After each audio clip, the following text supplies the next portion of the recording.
ஏன் why do we remember Saint Anthony on Tuesdays? அவர் இறந்தது என்னைக்கு, எந்த நாள்? What was a date? June மாதம் 13ஆம் தேதி இறந்தாரு, 1231 வருஷம். இப்போ பாருங்களேன், இப்போவே இவ்வளோ கூட்டம் இருக்கு.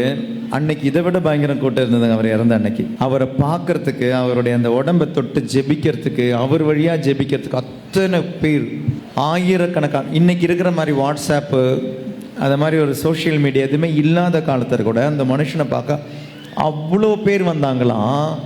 சரி, ஒரு ஃபாதருக்கு அவர் கிட்ட போய் நின்று ப்ரேயர் பண்ணிட்டு அந்த இறுதி சடங்குகள், அந்த ஜெபம்லாம் இருக்கு இல்லையா, அது ப்ரேயர் பண்ணதுக்கு ஃபாதருக்கே கிட்ட போக முடியாத அளவுக்கு அவ்வளோ ஜனங்கள், அவ்வளோ பேர் வந்து வந்து வந்து வந்து வந்து பார்த்துட்டு போகிறாங்க அவர், அவ்வளோ பேர். அப்போ ஜூன் 13ஆம் தேதி அவர் இறந்தும் அவருடைய அந்த அவருக்கான அந்த இறுதி சடங்குகள் ஜெபங்கள் ஜெபிக்க முடியவில்லை. அத்தனை பேர் வந்துக்கிட்டு இருந்தாங்க. அவர் அடக்கம் பண்ணது ஜூன் மாதம் 17ஆம் தேதி. 13 இறந்தவரை அடக்கம் பண்ணது 17ஆம் தேதி. And it happened to be a Tuesday. அவர் இறந்து அடக்கம் பண்ணப்பட்ட நாள் செவ்வாய்க்கிழமை.